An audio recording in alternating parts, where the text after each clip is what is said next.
नमस्कार दोस्तों, एक बार फिर हाजिर हूँ एक नई और दिलचस्प कहानी के साथ। ये कहानी आपके मनोरंजन और सीख के लिए तैयार की गई है, जिसे हमने बेहद आसान और प्रभावशाली भाषा में प्रस्तुत किया है। कहानी के मूल अधिकार इसके असली लेखक के पास है। तो चलिए बिना देर किए शुरू करते हैं आज का ये शानदार सफर। मारिया पूरी तरह विचलित थी, उसकी आंखें अविश्वास से फटी हुई थीं। तो तुम ये कह रही हो कि तुम अपने पति को दूसरी पत्नियां रखने की अनुमति दोगी? सोफिया ने तुरंत कोई उत्तर नहीं दिया। अखाड़े के पानी की मंद लहरों के बीच उसने अपना सिर धीरे से घुमाया। उसकी नीली आंखों की पुतलियां धीरे धीरे बड़ी सावधानी से राजियल पर जाकर टिक गईं। यदि वह पर्याप्त सक्षम है, उसने कहा। उसकी आवाज में एक अजीब सी खनक थी। यही एकमात्र प्रश्न है। उसकी निगाहें राजियल पर टिकी रहीं, आंकते हुए, तौलते हुए, जैसे वह उसकी शारीरिक शक्ति से कहीं गहरी किसी चीज को माप रही हो। लेकिन क्या वह है? राजियल इस पूरी बातचीत के दौरान पूरी तरह मौन रहा था। उसके चेहरे के भाव किसी पत्थर की तरह अपठनीय थे और उसकी लाल आंखें शांत और चौकस थीं। उसने सोफिया की नजरों का कोई विरोध नहीं किया, बस उसे अपनी सत्ता स्थापित करने दी। लेकिन राजियल की आंखों में कुछ ऐसा था जिसने सोफिया को मुस्कुराने पर मजबूर कर दिया। वह बिना किसी हिचकिचाहट के आगे बढ़ी और उनके बीच की दूरी को आत्मविश्वास के साथ खत्म कर दिया। जैसे ही वह उसके ठीक सामने रुकी, आसपास की दुनिया की चमक थोड़ी कम होती महसूस हुई। उसने अपनी एक उंगली उठाई और राजियल के माथे से लेकर उसकी ठुड्डी तक एक धीमी रेखा खींची। उसका स्पर्श हल्का था, अंतरंग था और स्पष्ट रूप से उत्तेजक था। चिंता मत करो पतिदेव टिल्डर, वह फुसफुसाए। उसकी आवाज धीमी, चंचल और खतरनाक थी। मुझे जीतना इतना आसान नहीं है और मुझे हरम पसंद नहीं है। वह थोड़ा और करीब झुकी, इतनी करीब कि उनके बीच केवल इंच का फासला रह गया।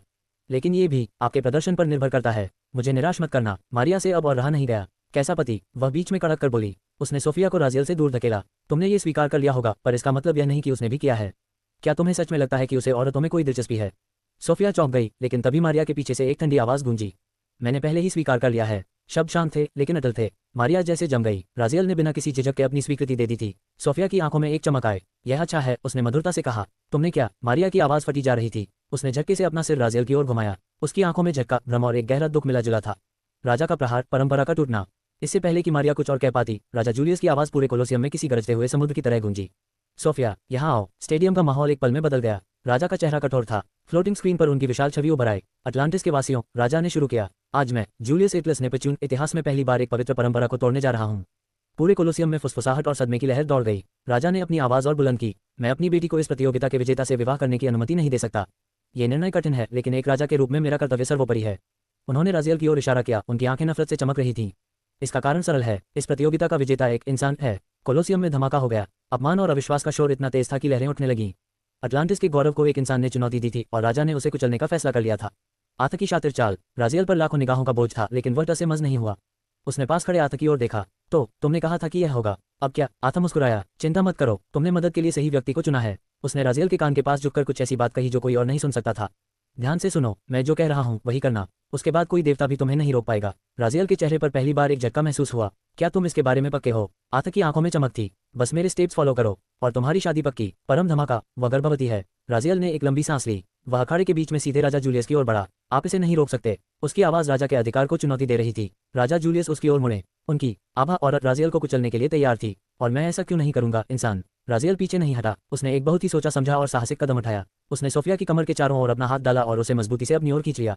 सोफिया झटके से उसके सीने से जा लगी। राजियल ने राजा की आंखों में सीधे झांकते हुए वह शब्द कहे जिसने पूरे ब्रह्मांड को हिला दिया, क्योंकि वह मेरे बच्चे के साथ गर्भवती है। वह शब्द किसी परमाणु विस्फोट की तरह थे। पूरे कोलोसियम में सन्नाटा छा गया। सोफिया का चेहरा शर्म और झटके से लाल हो गया। मारिया का जबड़ा गिर गया। मेरेसा की आंखें फटी रह गईं। राजा जूलियस जैसे पत्थर के बन गए। डिंग, चेतावनी, होस्ट ने दुनिया की नियति में एक असंभव विचलन डिविएशन पैदा किया है। भाग्य परिवर्तन दर 3.5% और बढ़ रही है। राजियल अपनी जगह पर शांत खड़ा था, सोफिया को अपनी बाहों में जकड़े हुए और राजा के अगले कदम का इंतजार कर रहा था। आथा ने जो वादा किया था उसका पहला चरण सफल रहा था। पूरा कोलोसियम जैसे समय के एक बिंदु पर जम गया था। दर्शक, कुलीन वर्ग और वे योद्धा जो अभी कुछ मिनट पहले तक अपनी बहादुरी का प्रदर्शन कर रहे थे, सबके सब स्तब्ध थे। यहाँ तक कि राजा जूलियस भी बुद्ध बनकर खड़े थे। अटलांटिस के राजा के रूप में अपने पूरे कार्यकाल में पहली बार जूलियस ने अपने विचारों को बिखरते हुए महसूस किया। गर्भवती, मेरी बेटी, मेरी अपनी संतान, वह भी एक इंसान के जरिए। यह विचार सिर्फ गलत नहीं था, यह असंभव लग रहा था।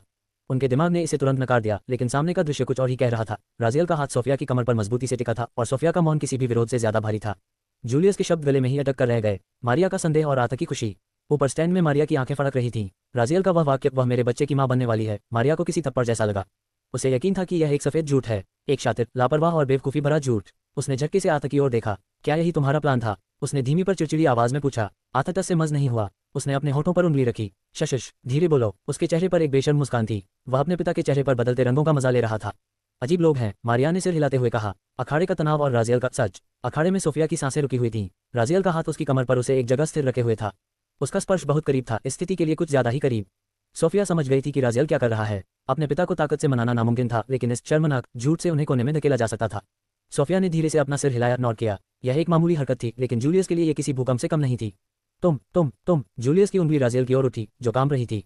ये झूठ है, तुम्हारे पास अभी भी समय है, इसे वापस ले लो। तभी राजियल को अचानक शर्मिंदगी, एम्बैरेसमेंट महसूस हुई। लाखों लोगों के सामने ऐसा झूठ बोलना उसे कचोटने लगा। उसने अपना हाथ चेहरे पर फेरा और अचानक कह दिया, हाँ, मैं झूठ बोल रहा था।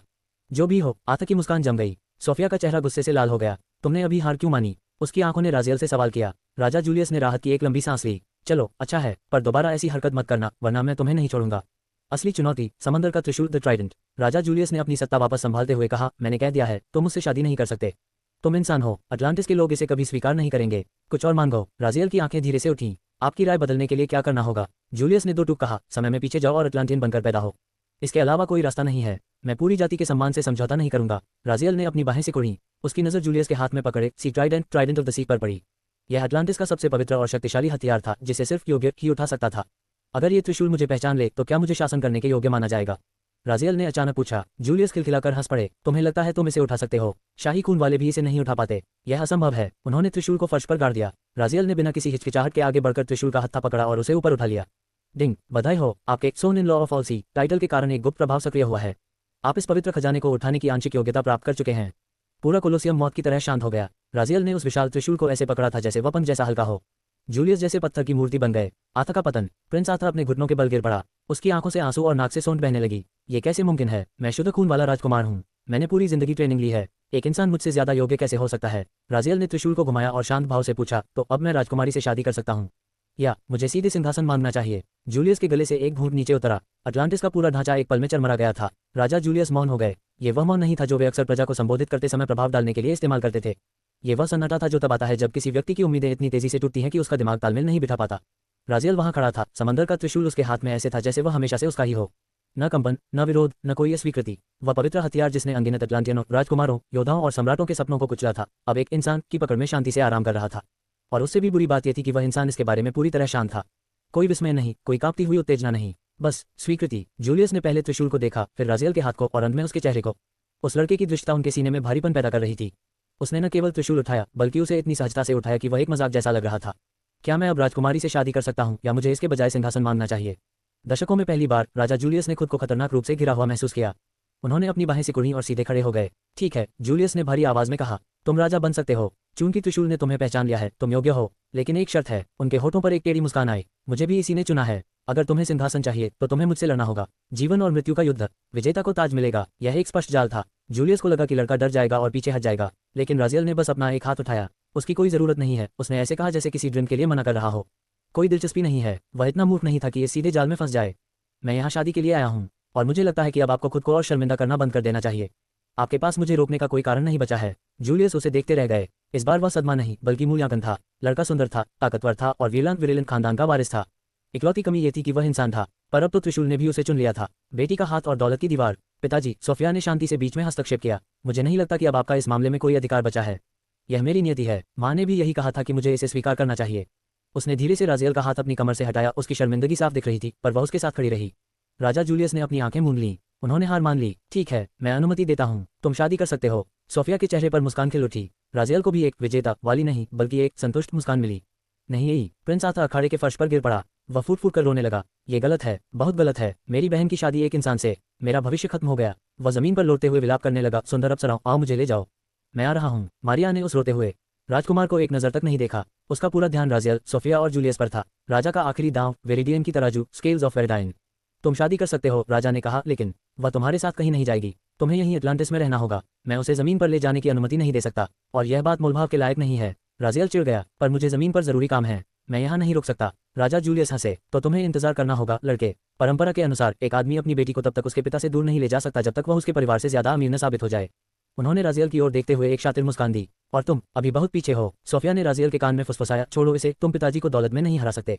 मैं उन्हें मना लूंगी, बस आज अपनी इज्जत मत गवाओ। राजियल ने उसे देखा। अपने पति पर भरोसा रखो, उसने लड़खड़ाते हुए कहा। पति शब्द उसके मुंह पर अजीब लग रहा था, पर सोफिया मुस्कुरा दी। राजा जूलियस ने हवा में हाथ लहराया और अखाड़े के बीच में एक विशाल सुनहरा तराजू प्रकट हुआ, वेरिडियन की तराजू, स्केल्स ऑफ वेरिडाइन। ये लेजेंडरी रैंक का हथियार है, जूलियस ने गर्व से कहा। ये वस्तुओं का वास्तविक मूल्य, प्रभाव और इतिहास मापता है। जिस तरफ की वस्तु की कीमत ज्यादा होगी, वह पल्ला नीचे झुक जाएगा। राजा ने अपना दाहिना हाथ उठाया और उनके हाथ में अटलांटिस का शाही ताज, क्राउन ऑफ अटलांटिस प्रकट हुआ। शुद्ध सोना, दिव्य रत्न और सदियों का इतिहास। उन्होंने उसे तराजू के एक पलड़े पर रखा। धप, वह पलड़ा बिजली की रफ्तार से नीचे जा गिरा। दूसरा पल्ला हवा में बहुत ऊपर उठ गया। जूलियस ने हाथ बांधकर कहा, दिखाओ लड़के, क्या तुम्हारे पास कुछ ऐसा है जो पूरे अटलांटिस के इस प्रतीक का मुकाबला कर सके? तुम्हें सदियां लग जाएंगी मेरी दौलत के करीब पहुंचने में। राजियल का छोटा धमाका। राजियल ने कोई घबराहट नहीं दिखाई। उसने बस कंधे उचकाए। जो भी हो, उसने अपनी सिस्टम इन्वेंट्री में हाथ डाला और एक बहुत छोटी चीज निकाली। वह एक कंचे मार्बल से भी छोटी थी। गहरे नीले रंग की एक गेंद जो किसी तारे की तरह चमक रही थी। इसमें कोई बहुत बड़ी जादुई शक्ति नहीं दिख रही थी, पर इसके निकलते ही अखाड़े की हवा का दबाव बदल गया। राजियल के होठों पर एक सैडिस्टिक क्रूर मुस्कान आई। वह जूलियस के चेहरे के उड़ते हुए रंग को देखने के लिए बेताब था। सोफिया उलझन में थी। क्या वह उस छोटी सी चीज से अटलांटिस के ताज का मुकाबला करेगा? लेकिन राजियल की आंखों में वह आत्मविश्वास था जिसे देखकर समंदर का राजा भी पहली बार अपनी ही संपत्ति पर संदेह करने लगा था। राजा जूलियस की आंखें तराजू से नहीं हटी। उनका पूरा ध्यान उस लाल अंगूठी पर था जिसने उनके दशकों पुराने राजसी ताज को एक मामूली तिनके की तरह हवा में उछाल दिया था। वह तराजू, वेरिडियन की तराजू, जिस पर उन्होंने अपने जीवन के हर बड़े फैसले के लिए भरोसा किया था, आज उन्हें एक कड़वा सच बता रही थी। जूलियस ने अपनी आंखें उठाईं और सीधे राजियल की ओर देखा। वह कंचा मार्बल क्या है? उन्होंने बिना किसी मजाक के पूछा। उनकी आवाज में अब कोई अहंकार नहीं था, बल्कि एक शुद्ध जिज्ञासा और संदेह था। वेरिडियन की तराजू कभी झूठ नहीं बोलती थी। अगर उसने इस अंगूठी को भारी बताया है तो इसका मूल्य अधिक है। जूलियस ने अपनी पूरी जादुई शक्ति और अनुभव झोंक दिया, पर वे उस अंगूठी के भीतर छिपे नीले पत्थर की गहराई को नहीं नाप सके। उसमें कोई माना नहीं था, कोई ईश्वरीय आभा नहीं थी। वह बस शांत थी, और यही शांति जूलियस को अंदर तक झकझोर रही थी। राजियल ने जवाब नहीं दिया। उसने बस एक ऐसी मुस्कान दी जो जूलियस के घावों पर नमक की तरह थी। वह हाथ बांधकर बिल्कुल बेपरवाह खड़ा था। राजा का अंतिम दांव, शाही खजाने की चाबी। जो भी हो, जूलियस ने अपनी गरिमा बटोरते हुए कहा, तुम्हारी किस्मत अच्छी रही होगी कि तुम्हें कुछ कीमती मिल गया, लेकिन अगर तुम्हें लगता है कि तुम मुझसे जीत जाओगे तो तुम सपना देख रहे हो। जूलियस ने अपना हाथ हवा में लहराया। एक गहरी नीली पत्थर की पटिया टैबलेट उनके हाथ में प्रकट हुई। इस पर अटलांटिस का शाही चिन्ह बना था। सोफिया की सांसें थम गईं। पिताजी, नहीं, ये धोखाधड़ी है। सोफिया चिल्लाए, यह अटलांटिस के शाही खजाने की चाबी है। हजारों सालों से जमा की गई दौलत, हर एक कीमती धातु और प्राचीन अवशेष इस सील से बंधे हैं। आप इसे एक 16-17 साल के लड़के के खिलाफ इस्तेमाल नहीं कर सकते। ये गलत है। जूलियस का चेहरा गुस्से से काला पड़ गया। अभी 1 मिनट भी नहीं हुआ मुझे शादी की अनुमति दिए और तुम पहले से ही अपने पति का पक्ष ले रही हो। अपने उस पिता के खिलाफ खड़ी हो जिसने 20 साल तुम्हारी रक्षा की। कुछ शर्म करो बेटी। सोफिया पीछे नहीं हटी। मैं किसी का पक्ष नहीं ले रही, मैं बस ये कह रही हूँ कि आप अपने ही दामाद को डरा रहे हैं। बुलिंग। जूलियस ने दांत पीसते हुए कहा, मुझे फर्क नहीं पड़ता। ये खजाना मेरे नाम है, यह मेरा है और मैं इसे यहाँ रखूंगा। अगर यह हारता है तो यह इसकी कमजोरी है। सब कुछ कम है, राजियल ने ठंडे स्वर में कहा, जारी रखिए, इससे कोई फर्क नहीं पड़ने वाला। राजा जूलियस ने वह नीली चाबी तराजू के अपने पलड़े पर रख दी। उन्हें लगा कि अब तो पूरा कोलोसियम नीचे झुक जाएगा, पर जैसे ही चाबी पलड़े से टकराए, सन्नाटा। राजियल वाला पलड़ा हिला तक नहीं। वह वैसे ही नीचे जमा रहा जैसे जूलियस की पूरी सल्तनत का वजन उसके लिए एक शून्य हो। जूलियस का हाथ हवा में जम गया। उनके माथे पर पसीने की बूंद टपकी। ये नामुमकिन था। अटलांटिस की हजारों साल की जमा की गई संपत्ति भी उस एक छोटी सी अंगूठी को हिला नहीं पाए। आखिर वह चीज क्या है? त्रिशूल का अपमान। जूलियस की घबराहट अब डर में बदल रही थी। उन्होंने अपनी आखिरी और सबसे पवित्र संपत्ति की ओर देखा, समंदर का त्रिशूल, द ट्राइडेंट ऑफ द सी। ठीक है, जूलियस ने कांपती आवाज में कहा, मैं स्वीकार करता हूं कि तुम्हारे पास कुछ असाधारण है, पर मैं स्वार्थी बनूंगा। इसे खत्म करते हैं। जूलियस ने उस त्रिशूल को उठाया जो लहरों पर राज करता था और उसे तराजू के अपने पलड़े पर खजाने की चाबी और ताज के ऊपर रख दिया। पूरा कोलोसियम अपनी जगह से खड़ा हो गया। यह अटलांटिस का सर्वस्व था, पर पलड़ा नहीं हिला। जूलियस की मुस्कान गायब हो गई। उनके चेहरे की नसें फटने लगी। त्रिशूल, जो समंदर की पहचान था, उस अंगूठी के सामने कचरा साबित हुआ। अंगूठी का मूल्य अब भी भारी था। इसका नाम क्या है? राजा जूलियस का घमंड अब पूरी तरह टूट चुका था। उन्होंने पहली बार राजियल के सामने अपना सिर थोड़ा झुकाया, एक ऐसा सम्मान जो उन्होंने आज तक किसी को नहीं दिया था। वह वस्तु? जूलियस ने धीमी और श्रद्धापूर्ण आवाज में पूछा। इतने ऊंचे स्तर का पवित्र खजाना मैंने आज तक नहीं देखा। क्या मुझे इसका नाम जानने का सौभाग्य मिल सकता है? सोफिया भी फटी आंखों से राजियल की ओर देख रही थी। क्या ये चीज त्रिशूल से भी ऊपर थी? राजियल ने राजा की आंखों में देखा। वह उनकी बदली हुई आवाज का वजन महसूस कर सकता था। उसने एक हल्की मुस्कान के साथ जवाब दिया, इसे तारा, स्टार कहते हैं। राजियल ने विस्तार से नहीं बताया कि यह एक असली तारा है जिसे सिकुड़कर अंगूठी बनाया गया है। उसे पता था कि कोई विश्वास नहीं करेगा। जूलियस बुदबुदाए, तारा, एक सटीक नाम। ये वैसा ही महसूस होता है, अटल और अचल। ऐसा लगता है जैसे पूरी दुनिया भी इसके सामने झुक जाए, तब भी यह नहीं कांपेगा। लेकिन तभी जूलियस की आंखों में फिर से एक जिद्दी चमक लौटी। लेकिन मैं अब भी विश्वास नहीं करता कि कुछ भी हमेशा के लिए अचल रह सकता है। आज अगर मुझे अटलांटिस के हर एक तहखाने को खाली करना पड़ा तो मैं करूंगा, पर मैं इसे हिला कर रहूंगा। राजा जूलियस वेरिडियन की तराजू को ऐसे देख रहे थे जैसे उसने उनके साथ कोई निजी गद्दारी की हो। उनके होंठ कांप रहे थे, डर से नहीं बल्कि एक शर्मनाक विश्वास से। जूलियस के पलड़े पर अब एक छोटा सा पहाड़ खड़ा था। हजारों सालों की जमा की गई दौलत, वो कलाकृतियां जिन्होंने युद्धों के रुख मोड़े थे, वो ताज जिन्होंने युगों तक शासन किया था, सब कुछ वहां था। सोना, नीलम, शाही खजाने की चाबी और अंत में समंदर का त्रिशूल भी। और फिर भी कुछ नहीं। तराजू का वह हिस्सा हिला तक नहीं। दूसरी ओर राजियल के पलड़े पर सिर्फ वह एक अंगूठी थी, एक लाल रंग का बैंड जिसके केंद्र में एक शांत नीला तारा जड़ा था। उसमें कोई चमक नहीं थी, कोई शोर नहीं था, पर फिर भी उसने पूरी अटलांटिस सभ्यता की दौलत को कुचल दिया था। यह अविश्वसनीय है। जूलियस बुदबुदाए। उनकी आवाज खोखली हो गई थी। यह 1 इंच भी नहीं हिल रहा। मैं हार मानता हूँ। राजियल के होठों पर एक बेपरवाह और मजेदार मुस्कान खिल उठी। उसने अपना हाथ उठाया और कहा, नहीं नहीं नहीं, शब्द गलत हैं। जूलियस की आंखें फड़कने लगीं। तुम छोटे कमीने, पहले आप अपनी हार स्वीकार करेंगे, राजियल ने बात काटते हुए कहा, और उसके बाद मैं जीतूंगा। क्रम ऑर्डर जरूरी है। जूलियस ने अपनी मुट्ठियां कसी, पर लाखों लोगों के सामने वे अपना आपा नहीं खो सकते थे। ठीक है, उन्होंने दांत पीसते हुए कहा, मैं हार मानता हूँ। तुम जीत गए, अब खुश हो? राजियल ने कोई जवाब नहीं दिया। उसने बस मुस्कुराकर अपनी अंगूठी वापस उठा ली। जैसे ही अंगूठी पगड़े से हटी, जूलियस वाला हिस्सा एक भारी धमाके के साथ नीचे जा गिरा। तराजू जाम नहीं था, मूल्य का अंतर इतना अधिक था कि वह हिला ही नहीं था। तुम मेरी हो। राजियल धीमे कदमों से सोफिया की ओर बढ़ा। पूरा कोलोसियम उसे देख रहा था। उसने सोफिया के सामने अपना बायां हाथ फैलाया और शांत स्वर में कहा, अपना हाथ मुझे दो। सोफिया हक्की बक्की थी। क्या क्या तुम ये सच में मुझे दे रहे हो? उसने उस अंगूठी को देखा जो पूरे अटलांटिस से ज्यादा कीमती थी। राजियल, ये बहुत ज्यादा है, मैं इसे नहीं ले सकती, ये गलत महसूस हो रहा है। राजियल ने अपना सिर हिलाया। उसकी आंखों में एक ऐसी दृढ़ता थी जिसने सोफिया की बात काट दी। इससे कोई फर्क नहीं पड़ता कि यह कितनी कीमती है, राजियल ने एक कदम और करीब आते हुए कहा। उसकी आवाज़ सोफिया के कान के पास किसी मखमली दबाव की तरह महसूस हुई। क्योंकि अब से तुम मेरी हो। सोफिया जैसे जम गई, उसके गालों पर लाली छा गई। मेरी माइंड, ये शब्द उसके दिमाग में गूंज रहा था। यह अधिकार जताने वाला शब्द नहीं था, बल्कि एक निश्चितता थी जिसे टाला नहीं जा सकता था। राजियल का कड़वा सच, मेरा कोई नहीं है। जैसे ही राजियल सोफिया की उंगली में अंगूठी डालने वाला था, सोफिया ने झिझकते हुए अपना हाथ पीछे खींच लिया। रुको, सोफिया ने फड़फड़ाते हुए कहा, यह शादी की अंगूठी है। यहाँ मेरे पिता हैं, मेरा भाई है, पर तुम्हारा परिवार कहाँ है? कम से कम उन्हें तो यहाँ होना चाहिए था। मैं इंतजार कर सकती हूँ जब तक वे नहीं आ जाते। राजियल एक पल के लिए खामोश हो गया। उसने धीरे से अपना सिर पीछे घुमाया। पीछे सिर्फ खाली अखाड़ा और अनजान लोगों की भीड़ थी। आह वह, राजियल ने एक फीकी मुस्कान के साथ कहा। उसकी आवाज़ में कोई कड़वाहट नहीं थी, बस एक खालीपन था। जैसा कि तुम देख सकती हो, मेरे पीछे कोई नहीं है। मेरा कोई बाप नहीं, कोई माँ नहीं, कोई बहन नहीं। मेरे पास कोई नहीं है जिसे मैं अपना परिवार कह सकूं। उसने सोफिया की आंखों में सीधे झांका। तो क्या तुम इससे ठीक हो, ऐसी शादी से? क्योंकि अगर तुम हाँ कहती हो तो तुम सिर्फ मेरी पत्नी नहीं होगी। उसने धीरे से उसकी उंगलियों को छुआ। तुम मेरा पहला परिवार होगी। सोफिया का दिल दहल गया। उसने पहली बार उस अजय योद्धा के पीछे छिपे अकेलेपन को देखा। मेरेसा का दर्द। बिना सोचे सोफिया की नजरें ऊपर वीआईपी चैम्बर की ओर उठी जहां मेरेसा बैठी थी। मारिया ने कहा था कि उसकी माँ यहाँ है। सोफिया ने देखा कि मेरेसा के कंधे कांप रहे थे। उसने अपना सिर झुका लिया था और उसकी आंखें बंद थीं। मेरेसा ने राजियल के हर एक शब्द को सुना था। मेरा कोई नहीं है, मेरी कोई माँ नहीं है। ये शब्द मेरेसा के कलेजे में किसी खंजर की तरह उतरे थे। वह वहां बैठकर तड़प रही थी, पर कुछ बोल नहीं सकती थी। उधर मत देखो, राजियल की ठंडी आवाज ने सोफिया का ध्यान वापस खींचा। उसकी पकड़ मजबूत हो गई थी। उसकी तरफ मत देखो, वह मेरे लिए कुछ भी नहीं है। मिलन। सोफिया ने धीरे से अपना सिर हिलाया। आज के दिन वह राजियल के जख्मों को कुरेना नहीं चाहती थी। उसने अपना हाथ खोल दिया। राजियल ने अंगूठी उठाई। जैसे ही वह सोफिया की उंगली के करीब आए, अंगूठी ने अपना आकार बदला। वह पतली और ज्यादा सुंदर हो गई ताकि सोफिया की उंगली पर पूरी तरह फिट बैठ सके। जैसे ही अंगूठी उंगली में सरकी, सोफिया को महसूस हुआ कि अब उसकी नियति हमेशा के लिए इस रहस्यमय लड़के से जुड़ चुकी है। विली की आवाज़ राजियल के दिमाग में किसी पैनी सुई की तरह चुभ रही थी। राजियल के होठों पर एक टेढ़ी और कड़वी मुस्कान आई। विली, क्या तुम खुद को सुन रही हो? राजियल ने अपने भीतर मजाक उड़ाते हुए सोचा। तुम मुझे उस निष्कर्ष की ओर धकेल रही हो जो तुमने पहले ही तय कर लिया है। इसे ही हेरफेर मैनिपुलेशन कहते हैं। ये हेरफेर नहीं है होस्ट, ये वास्तविकता है। विली की आवाज़ और भी गंभीर हो गई। पिशाचों के लिए भावनाएं केवल भावनाएं नहीं होती, वे उत्प्रेरक कैटलिस्ट होती हैं। प्यार, नफरत, जुनून, सब कुछ अपने चरम पर पहुंच जाता है। एक या दो और गहरे जख्म, और आप सिर्फ जीवित नहीं बचेंगे। मुझ पर विश्वास करें। राजियल ने एक लंबी सांस ली। मेरे लिए चिंता करने की जरूरत नहीं है। यह शादी मेरे फायदे के लिए है और बस। अगर इसमें फायदा नहीं होता तो मैं ये कभी नहीं करता। राजियल खुद को यह समझाने की कोशिश कर रहा था, भले ही उसने सोफिया को ब्रह्मांड की सबसे कीमती चीज तारा तोहफे में दी थी। सोफिया की खुशी और मारिया का संदेह। अखाड़े में सोफिया अपनी अंगूठी को देख रही थी। वह इतनी खुश थी कि उसकी चमक पूरे अखाड़े में महसूस की जा सकती थी। राजा जूलियस ने मुस्कुराते हुए उसके सिर पर हाथ रखा। जाओ, अपने भाई से बात करो। मुझे अपने दामाद के साथ कुछ समय अकेले बिताने दो। सोफिया ने एक बार राजियल की ओर देखा। उसकी आंखों में एक अनकहा भरोसा था और फिर वह खुशी से झूमते हुए आता और मारिया की ओर बढ़ गई। मारिया ने सोफिया को करीब आते देख व्यंग्य किया, तुम बहुत खुश लग रही हो। सोफिया ने मुस्कुराते हुए पलटवार किया, और मुझे पता है कि तुम नहीं हो। क्या हुआ? मेरी शादी से जलन हो रही है। मारिया ने मुंह फेर लिया। ज्यादा मत उड़ो। तभी आता बीच में कूद पड़ा। अंगूठी दिखाओ, जल्दी दिखाओ, इसमें ऐसा क्या खास है? सोफिया ने बिना सोचे आता के चेहरे पर एक मुक्का जड़ा, जिससे वह 10 मीटर दूर जा गिरा। बेशर्म, बधाई देने के बजाय अंगूठी देखनी है। आता धूल झाड़ते हुए वापस आ गया। अरे, मैं तो बस तुम्हारी चिंता कर रहा था कि कहीं मेरा शातिर साला तुम्हें ठग न ले। राजा का पिता रूप एक गंभीर विनती। दूसरी ओर राजा जूलियस राजियल के सामने खड़े थे। सारा अहंकार अब गायब हो चुका था। तो राजा ने हाथ बढ़ाते हुए कहा, आज से हम परिवार हैं। राजियल ने हाथ मिलाया। ऐसा ही लगता है। जूलियस की पकड़ मजबूत हो गई। उनकी आवाज में अब एक राजा का आदेश नहीं, बल्कि एक पिता की बेबसी थी। राजियल, मैंने इसे बहुत प्यार और लाड से पाला है। वह मजबूत है, दुनिया की किसी भी ताकत से लड़ सकती है। लेकिन राजा थोड़ा आगे झुके। उनकी आंखों में वह डर साफ दिख रहा था जो मौत से भी बड़ा था। मुझसे वादा करो कि तुम उसकी रक्षा करोगे। उसे चोट मत पहुंचाना, हाथों से नहीं, शब्दों से नहीं, और अपनी बेरुखी इंडिफरेंस से तो बिल्कुल नहीं।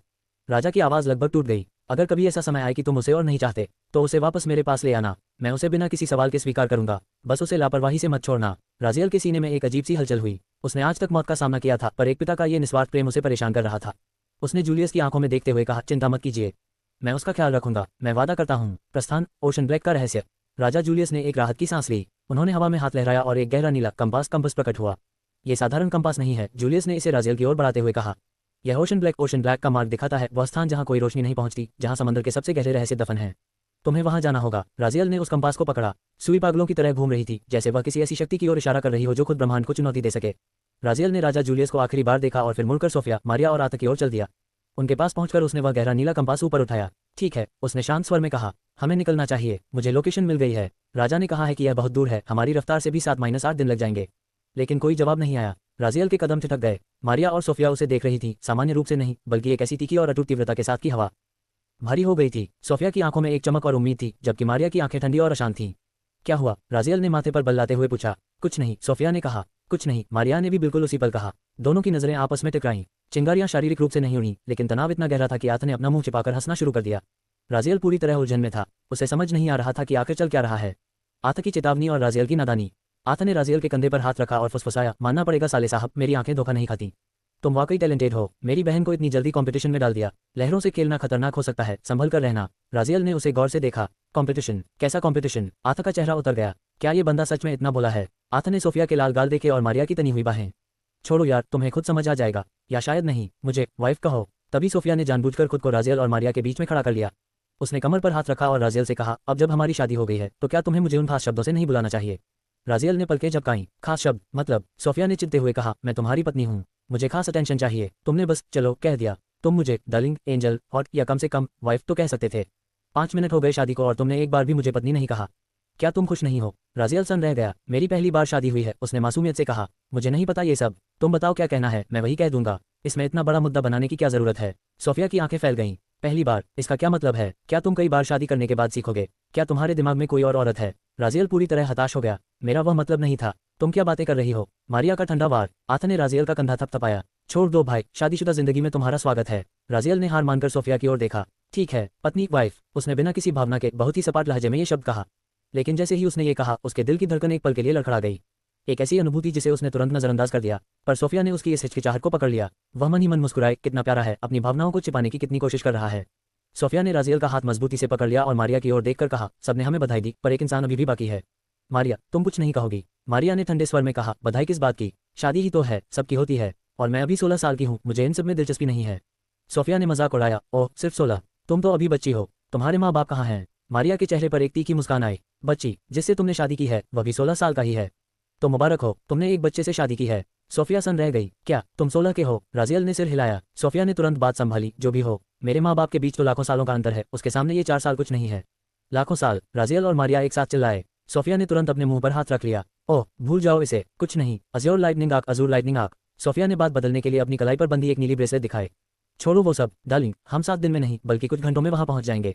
वह दौड़कर राजा के पास गई और अपनी स्पेस ब्रेसलेट लेकर आए। उसने हवा में हाथ लहराया और अखाड़े के ऊपर एक विशाल परछाई छा गई। 200 मीटर लंबा एक शानदार जहाज प्रकट हुआ। सेंट रैंक अज़ूर लाइटनिंग आंख, सेंट रैंक अज़ूर लाइटनिंग आंख। इसकी बनावट अटलांटिस की बेहतरीन कलाकारी का नमूना थी। सोफिया ने गर्व से कहा, यह मेरा पसंदीदा जहाज है। यह मिनटों में सैकड़ों मील की दूरी तय कर सकता है और सेंट किंग लेवल के हमलों को भी झेल सकता है।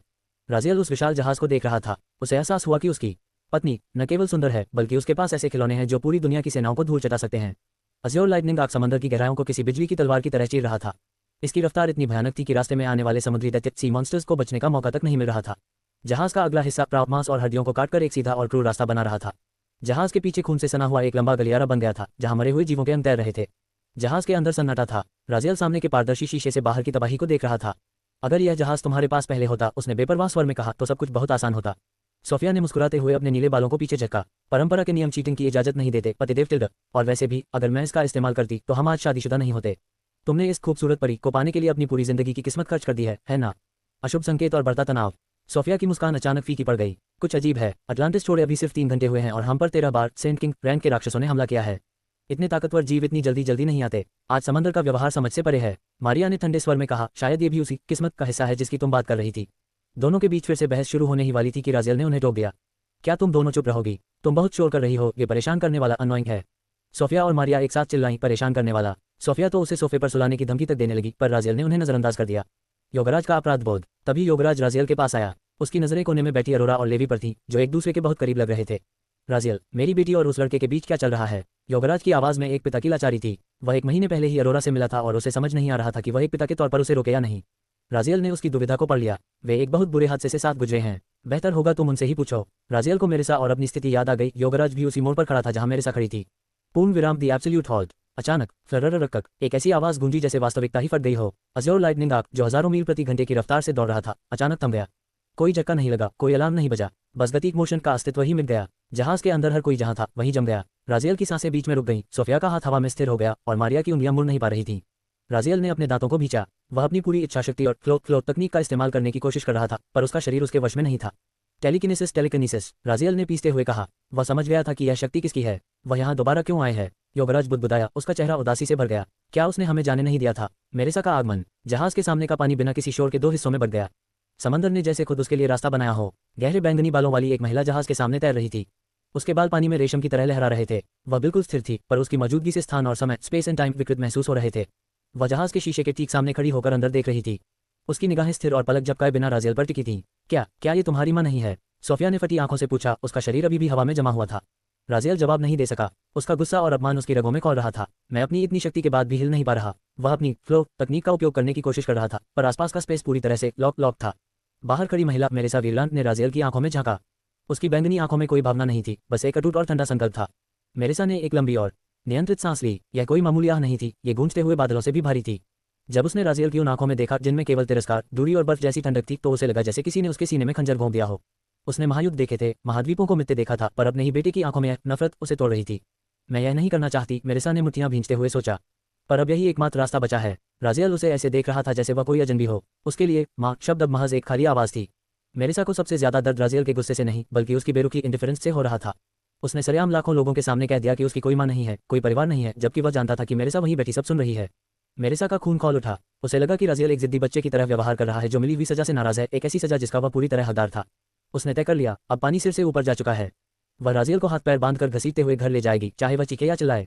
टेलीपोर्टेशन और पूर्ण नियंत्रण। मेरेसा ने हवा में एक चुटकी बजाई। चटक, क्षण भर में जहाज के अंदर मौजूद हर कोई, राजियल, सोफिया, मारिया, अरोरा, लेवी और योगराज, सीधे मेरेसा के सामने एक कतार में आ गए। वे पानी में तैर रहे थे, पर हिल नहीं पा रहे थे। मेरेसा ने सिर्फ उनकी गर्दन हिलाने की आज़ादी दी थी। तुम क्या चाहती हो? राजियल ने जैसे ही मुंह खोला, मेरेसा की शक्ति ने उसकी आवाज़ को वापस उसके गले में दबा दिया। उसने राजियल को पूरी तरह लॉक कर दिया। राजियल के अंदर ज्वालामुखी फट रहा था। वह हिल नहीं सकता था, बोल नहीं सकता था, यहाँ तक कि पलक भी नहीं झपका सकता था। उसे अपनी कमजोरी का एहसास हुआ। वह फ्लो का इस्तेमाल नहीं कर सकता था, क्योंकि अगर उसने इस स्थिर स्थिति में खुद को विस्थापित करने की कोशिश की तो उसकी अपनी ही शक्ति उसके शरीर के चित्रे उड़ा देती। असफल प्रहार, द फेल्ड असैसिनेशन। पर राजियल चुप बैठने वालों में से नहीं था। उसने अपनी किलिंग इल्यूजन क्षमता का उपयोग किया। सीधे दिमाग से दिमाग पर प्रहार। साथ ही नीचे की परछाइयों से काली और नुकीली टेंटिकल्स निकली और मेरेसा को चारों ओर से घेर लिया। पर वे मेरेसा की त्वचा से कुछ सेंटीमीटर दूर ही हवा में जम गईं। मेरेसा ने धीरे से अपना सिर घुमाया। उसकी आवाज़ में कोई गुस्सा नहीं था, बस एक हल्की सी जिज्ञासा थी। तुमने भ्रम इल्यूजन पैदा करना भी सीख लिया। प्रभावशाली है, पर क्या तुम्हें सच में लगता है कि वीरलान परिवार की मुखिया पर ये छोटी चालें काम करेंगी? राजियल को खुद पर घिन आने लगी। उसकी शारीरिक शक्तियाँ, उसकी छायाकला, उसका फ्लो, सब कुछ मेरेसा के सामने कचरा साबित हुआ। वह भी वही कमजोर राजियल था जो अपनी माँ के सामने बेबस खड़ा था। सोफिया बनाम मेरेसा, द वाइफ स्टैंड। मेरेसा राजियल को छोड़कर सोफिया के सामने आ खड़ी हुई। दोनों के बीच सिर्फ एक कदम की दूरी थी। तो मेरेसा ने शांति से कहा, यह हमारी पहली मुलाकात है। मैं नहीं चाहती थी कि यह इस तरह हो, पर हालात ने मजबूर कर दिया। उसने राजियल की ओर इशारा किया। और वह भी नहीं चाहता था कि तुम मुझसे मिलो। सोफिया ने बिना डरे मेरेसा की आंखों में झांका। मेरेसा ने पूछा, तुम मुझ पर हमला कर सकती हो, पर तुम कर क्यों नहीं रही? सोफिया ने ईमानदारी से कहा, मैं कर सकती हूँ, पर मैं जानती हूँ कि इसका कोई फायदा नहीं होगा। मेरेसा ने सिर हिलाया। तो तुम्हें पता चल गया है कि जिस माँ को वह मरा हुआ कहता है, वह जिंदा है। मैं ही वह माँ हूँ। उसने थोड़ा रुककर कहा, मुझे लगा था मेरी बहू कम से कम मेरा अभिवादन तो करेगी। सोफिया का जवाब किसी बम की तरह फटा। मेरे पति आपको अपनी माँ नहीं मानते, इसलिए मैं भी आपको कुछ नहीं मानती। जब तक मेरा पति आपको स्वीकार नहीं करता, आप मेरे लिए कुछ भी नहीं है।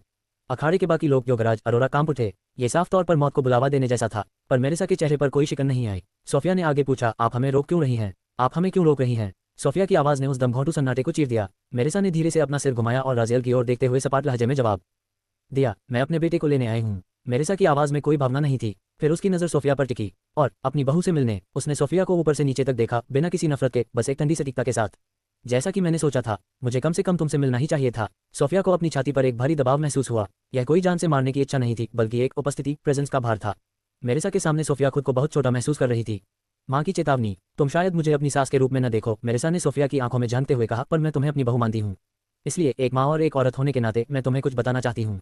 मेरेसा की नज़रों में एक पल के लिए दुख और पछतावा चमका, जिसे उसने तुरंत दबा दिया। तुमने इससे शादी की है, पर क्या तुम जानती हो कि इसने क्या किया है? क्योंकि अगर तुम जानती होती तो शायद तुम यह फैसला कभी नहीं लेती। सोफिया उलझन में थी। मेरेसा ने आगे कहा, वह मेरा बेटा है। जो हुआ, शायद वह एक गलती थी क्योंकि वह बहुत छोटा था, पर गलती तो गलती ही है। मुझे गर्व है कि उसने खुद को सुधारा है, पर तुम्हारी पत्नी होने के नाते तुम्हें यह जानने का हक है कि वह कौन था। यह कोई छोटी बात नहीं है, यह बहुत गंभीर है। मैं ऐसी माँ नहीं बनना चाहती जो अपने बेटे के पापों को छिपाकर किसी और की जिंदगी बर्बाद होने दे। मेरेसा के होंठ कान पे। उसने अपनी आंखें बंद की और जैसे ही वह सच बोलने के लिए मुंह खोलने वाली थी, बस कीजिए, मारिया की चीख ने उस पल को काट दिया। मारिया का हस्तक्षेप आपका हक नहीं है। मेरेसा रुकी। उसने धीरे से अपना सिर मारिया की ओर घुमाया। क्या तुम्हें कुछ कहना है? मारिया का सिर झुका हुआ था, वह अपने होंठ काट रही थी। इसे मत कहिए, मारिया ने कांपती पर दृढ़ आवाज में कहा। मेरिसा ने उसे गौर से देखा। तुम ग्रेव परिवार की बेटी हो, सही कहा ना? तुम मुझसे आंखें मिलाने तक से डर रही हो, फिर भी मुझे रोकने की हिम्मत कर रही हो। मारिया ने अपना सिर उठाया। उसकी आंखों में खौफ साफ था, वह जानती थी कि मेरिसा उसे एक पल में मिटा सकती है। हाँ, सोफिया को सच जानने का हक है, मारिया ने कहा, पर यह बताने का हक आपका नहीं है। यह उसका राजियल का अधिकार है कि वह अपने अतीत के बारे में बताए, आपका नहीं। मेरिसा खामोश हो गई। उसने पूछा, और तुम्हें लगता है कि वह कभी बताएगा? नहीं, मारिया ने तुरंत जवाब दिया। क्यों? मेरिसा ने पूछा। क्योंकि उसने कभी स्वीकार ही नहीं किया कि उसने वह काम किया है, मारिया ने कहा। मेरिसा की आंखें संकुचित हुईं। क्या तुम मानती हो कि उसने नहीं किया? मारिया ने गहरी सांस ली। मैं नहीं मानती, पर मैं उस पर विश्वास करना चाहती हूँ जो उसने कहा। उसने कहा कि उसने कभी ऐसा नहीं किया। मैं सही गलत को बेटे से ऊपर रखूंगी। राजियल, जो दूर स्थिर खड़ा था, ये सब सुन रहा था। पहली बार किसी ने उसके सामने उसकी तरफ से ऐसी बात कही थी। मारिया ने मेरिसा की आंखों में देखते हुए राजियल की कमियां गिनाई। वह अहंकारी है, क्रूर है, बदतमीज है, दिलरुबा, नार्सिसिस्टिक है। वह अपनी जिंदगी को कचरा समझता है। वह लोगों को खुद से दूर रखता है ताकि उसे फिर से दर्द ना हो। पर वह अपराध, वह घिनौना काम, उसने वह नहीं किया। अगर उसने किया होता तो मैं उसे पहचान लेती। मारिया की आवाज़ भारी हो गई। उसे माफ कर दीजिए, उसने अपनी गलती से कहीं ज्यादा सजा भुगती है। आप उसे दोबारा अपमानित करके उसकी जिंदगी क्यों बर्बाद कर रही हैं? मेरिसा बिल्कुल टस से मस नहीं हुई। उसने ठंडे स्वर में कहा, मैं अपने बेटे की जिंदगी से ऊपर सही और गलत को रखूंगी। एक नीच और गंदा बेटा सिर्फ अपने आसपास के लोगों को गंदा करता है।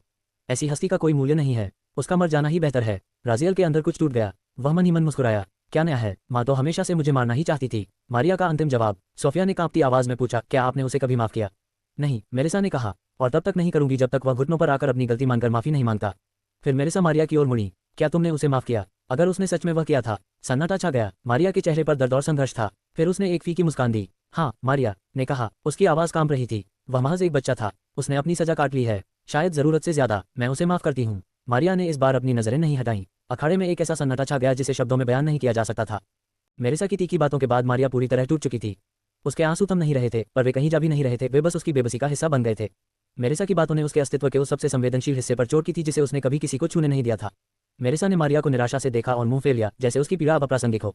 सोफिया को यह देखकर अच्छा नहीं लगा। उसने मेरिसा की ओर देखकर कहा, क्या आपको नहीं लगता कि आप कुछ ज्यादा ही कर रही हैं? मैंने सिर्फ सच कहा है, मेरिसा ने सपाट लहजे में जवाब दिया। मेरे स्तर की महिला के लिए इससे बहस करना या इसे नीचा दिखाना जरूरी नहीं है। सोफिया का नजरिया, क्या आप सच में उसकी माँ हैं? सोफिया ने कुछ पल मेरिसा को गौर से देखा, फिर अपना सिर हिलाया। पता है, सोफिया ने भारी आवाज में कहा, शाही प्रतियोगिता में जब मैंने आपको पहली बार देखा था तो मुझे आपके लिए दुख हुआ था। मुझे लगा था कि आपके और मेरे पति के बीच कोई बड़ी गलतफहमी है। मैंने तो उन्हें शादी में आपको बुलाने के लिए भी मनाया था। सोफिया की आवाज़ सख्त हो गई। जब उसने कहा कि उसका कोई परिवार नहीं है तो मुझे लगा कि उन शब्दों ने आपको चोट पहुंचाई होगी। मुझे लगा कि आप उसकी परवाह करती हैं, पर अब आपको इस तरह देखकर। सोफिया ने नफरत से कहा, मुझे लगता है कि उसने जो कहा वह बिल्कुल सही था। आप खड़ी होकर कह रही हैं कि उसका मर जाना बेहतर है। क्या आप उसकी भावनाओं की बिल्कुल परवाह नहीं करती? क्या आप सच में उसकी माँ हैं? मेरिसा का रैशनल जवाब। मेरिसा विचलित नहीं हुई। उसने शांति से कहा, मैंने यह नहीं कहा कि मैं चाहती हूँ कि वह मर जाए। मैंने कहा कि अगर वह गंदगी फैलाना जारी रखता है तो मर जाना बेहतर है। पर जैसा कि तुमने सुना, उसने खुद को सुधारा है। वह अब एक बेहतर इंसान बन रहा है। मेरिसा ने आगे कहा, मैं यहाँ उसे नुकसान पहुंचाने नहीं आई हूँ, मैं उसे बचाने आई हूँ। ओशन ब्लैक में एक ग्रेट सेंट पीक रैंप का सर्पेंट इंतजार कर रहा है। तुम सब वहां मारे जाते। मैं उसे वापस ले जाने आई हूँ ताकि मैं उसकी रक्षा कर सकूं। सोफिया सन रह गई। रक्षा? इस तरह उसे बांधकर और उसका अपमान करके? मेरिसा ने राजियल की ओर देखा। हाँ, मैंने जानबूझकर उसे चोट पहुंचाने वाली बातें कहीं, क्योंकि मैं चाहती हूँ कि उसे भी पता चले कि मुझे कैसा महसूस होता है। जब उसने वह पत्र छोड़ा कि वह हमें मार डालेगा, क्या मुझे दर्द नहीं हुआ? जब उसने सबके सामने कहा कि उसकी कोई माँ नहीं है, क्या मेरा अस्तित्व मिट गया? मैं अपनी भावनाएं नहीं दिखाती, इसका मतलब यह नहीं कि मुझमें भावनाएं नहीं हैं। उसने मुझे जानबूझकर चोट पहुंचाई और मैं उसे सिर्फ यह एहसास करा रही हूँ कि यह कैसा लगता है। गलत और गलत के बीच का अंतर। सोफिया ने बचाव करते हुए कहा, वह जवान है, उसमें गुस्सा है, पर आप तो परिपक्व मैच्योर हैं। अगर आप भी उसी की तरह व्यवहार करेंगी तो आप में और उसमें क्या अंतर रह जाएगा? और अपने बेटे को मारने की बात करना, ये बहुत ज्यादा है। मेरिसा ने सोफिया की आंखों में झांका। तुम नहीं जानती कि उसने क्या किया था। अगर जानती तो तुम यहाँ खड़े होकर सवाल नहीं करती। और मैं अब भी कहूंगी, अगर उसने वह गलती दोहराई तो मैं खुद उसे मार डालूंगी। मैं सिद्धांतों से जीती हूँ। सोफिया ने गुस्से में कहा, अपनी हद में रहिए। मेरे पति को मारने की बात मेरे सामने मत कीजिए। मेरिसा ने ठंडी मुस्कान के साथ कहा, यह दुनिया परियों की कहानी नहीं है सोफिया। एक दिन तुम समझोगी कि गलत और गलत में अंतर होता है। एक आदमी अपनी हवस के लिए दवा बेचता है और दूसरा अपने परिवार को खिलाने के लिए अपना शरीर बेचता है। दोनों गलत हैं, पर दोनों एक नहीं हैं। अपने बेटे को मारना गलत है, पर यह जानते हुए उसे जिंदा छोड़ना कि वह हजारों निर्दोषों की मौत का कारण बनेगा, वह उससे भी बड़ा गलत है। तुम्हें बस ये तय करना है कि तुम किस गलत के साथ जी सकती हो। वह रहस्यमय अपराध। सोफिया अब पूरी तरह उलझ चुकी थी। मेरिसा की बातें डरावनी थी पर तर्कसंगत थीं। आखिर उसने किया क्या था? सोफिया ने आखिरकार पूछ लिया। उसे अब समझ आ गया था कि यह कोई छोटी गलती नहीं थी। मारिया ने तुरंत बीच में टोका, नहीं, मत बताना। मारिया का सिर अब भी झुका हुआ था। वह नहीं चाहती थी कि वह काला सच सोफिया के सामने आए। मेरिसा ने मारिया को देखा, फिर सोफिया की ओर मुड़ी। चिंता मत करो, वह तुम्हें खुद बताएगा और मैं ये सुनिश्चित करूंगी कि वह बताए। लेवी, राजियल ने उस दमघोंटू सन्नाटे को चीरते हुए चिल्लाकर कहा। अभी करो। राजियल की आवाज में एक ऐसी हताशा थी जो उसने पहले कभी नहीं दिखाई थी। वह जानता था कि मेरिसा को संभलने का मौका मिला तो खेल खत्म हो जाएगा। मेरिसा ने शांत भाव से अपना सिर हिलाया। लेवी, उसने राजियल की आंखों में झांकते हुए धीरे से दोहराया। उसे कोई घबराहट नहीं थी, बस एक हल्की सी जिज्ञासा थी। 1 सेकंड बीता, 2 सेकंड, कुछ नहीं हुआ। राजियल के चेहरे की नसें तन गईं। उसने अपनी पूरी ताकत से अपनी गर्दन घुमाई और लेवी की ओर देखा। लेवी वहां खड़ा अपनी हरी आंखों से राजियल को ऐसे देख रहा था जैसे उसे कुछ समझ ही ना आ रहा हो। कमीने, क्या देख रहा है? कर इसे। राजियल दहाड़ा। लेवी हड़बड़ा गया। वह गर्दन से नीचे पूरी तरह लॉक था। उसे समझ नहीं आ रहा था कि वह वीरलान परिवार की उस महारानी के खिलाफ क्या कर सकता है जो एक पल में उसका अस्तित्व मिटा सकती है। पर तभी राजियल की आंखों का इशारा और उसकी रूह कंपा देने वाली चीख ने लेवी के दिमाग में कुछ क्लिक किया। वह लेवी की आंखों में अचानक एक चमक आए। उसने मेरिसा की आंखों में सीधे झांका। वास्तविकता का पतन। धक धक धक धक, एक धड़कन गूंजी। वह मेरिसा की धड़कन नहीं थी। अगले ही पल समंदर, अज़्योर लाइटनिंग आंख और वे जकड़े हुए शरीर सब गायब हो गए। मेरिसा ने खुद को एक जानी पहचानी जगह पर खड़ा पाया। उसका अपना कमरा, वीरलान हवेली के अंदर। मेरिसा सन्न नहीं हुई। उसने शांति से कमरे का कोना कोना देखा। दीवारों की बनावट, हवा का दबाव, यहाँ तक कि कमरे की खुशबू, सब कुछ बिल्कुल असली था। पर उसकी छठी इंद्री चीख रही थी कि यह जगह झूठ है, एक भ्रम, इल्यूजन। मेरिसा बुदबुदाया। उसकी आवाज में प्रशंसा का भाव था, बहुत ही ऊंचे स्तर का भ्रम। अगर स्पेस खुद गवाही न देता तो शायद मैं भी धोखा खा जाती। मेरिसा जानती थी कि वह पूरी दुनिया की सबसे बड़ी इल्यूजनिस्ट है। उसे इस बात पर हैरानी हुई कि लेवी जैसा कमजोर दिखने वाला लड़का उसकी चेतना को इस तरह विस्थापित कर सकता है। पर उसे एक कमी दिखी, ये भ्रम खुद को महसूस होने दे रहा था। उसे लगा कि वह एक सोच मात्र से इसे तोड़ सकती है। जैसे ही उसने अपना हाथ उठाया इसे खत्म करने के लिए, उसे एहसास हुआ वह हिल नहीं सकती थी। 5 सेकंड का नियम। लेवी ऊपर से किसी देवता की तरह इस दृश्य को देख रहा था। उसके माथे से पसीना बह रहा था। शुक्र है 5 सेकंड का वह नियम काम कर गया, उसने सोचा। उसका हार्ट इल्यूजन एक खास नियम पर चलता था। एक बार शुरू होने के बाद शिकार 5 सेकंड तक इसे चाहकर भी नहीं तोड़ सकता।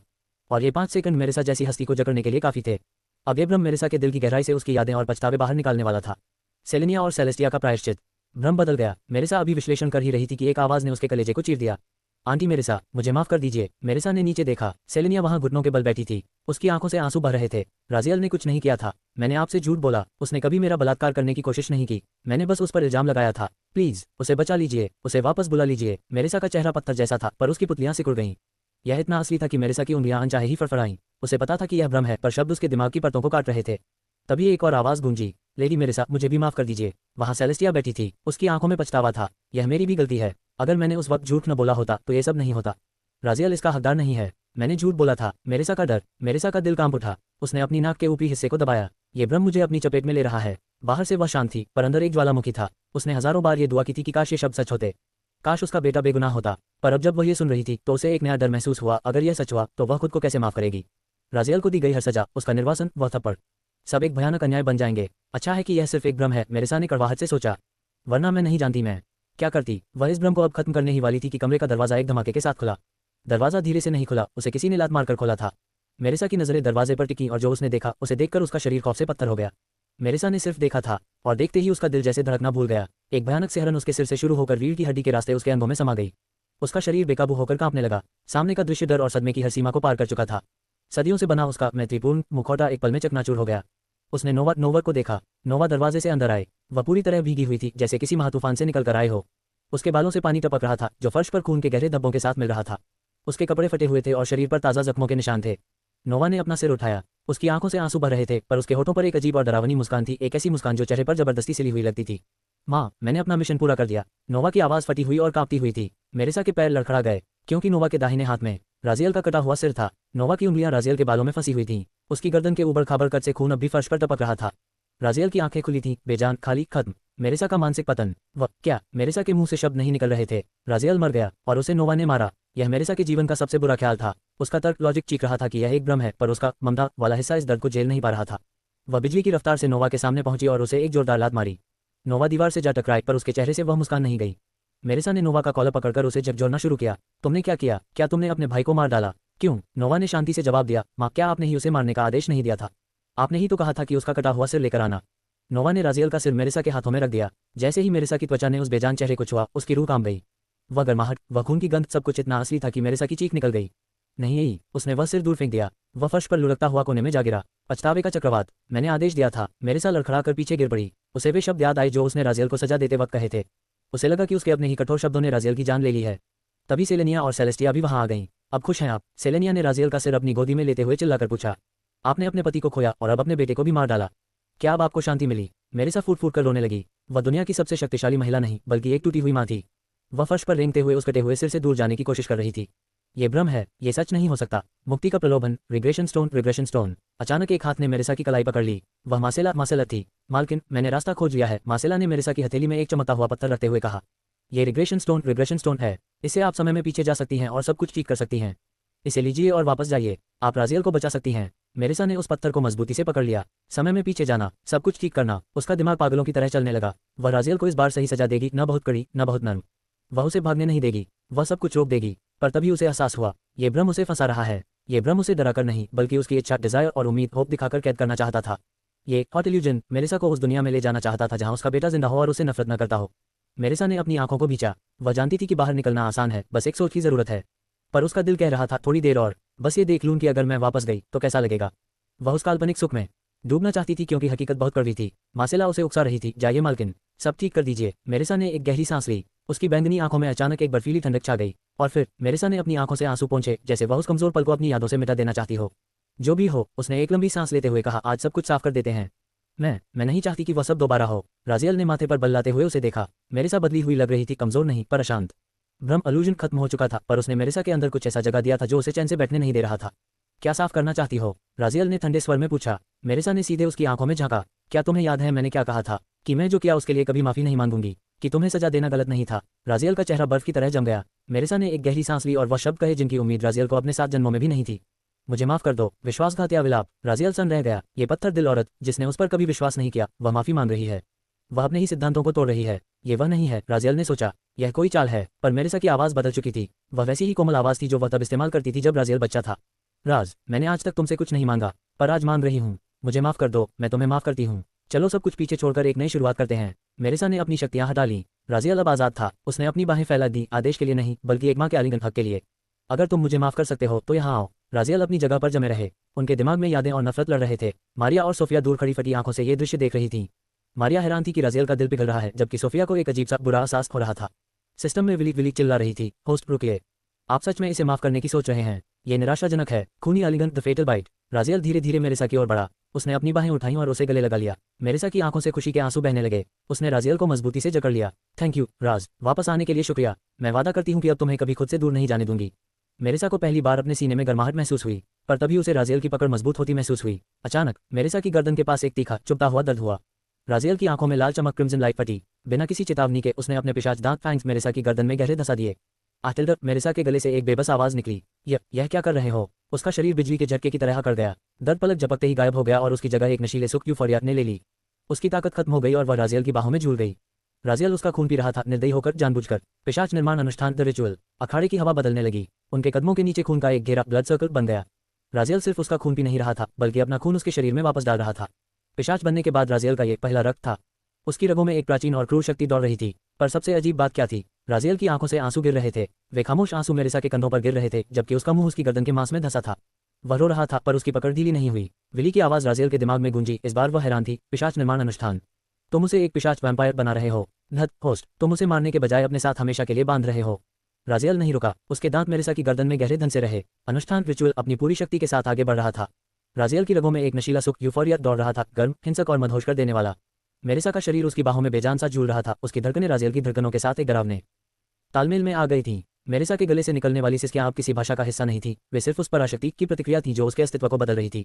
खून का घेरा उनके कदमों के नीचे फैलता गया। सिजिल्स चमकने लगे। हवा में तैरता खून राजियल की नसों से निकलकर सीधे मेरिसा के मुंह और जख्म में समा रहा था।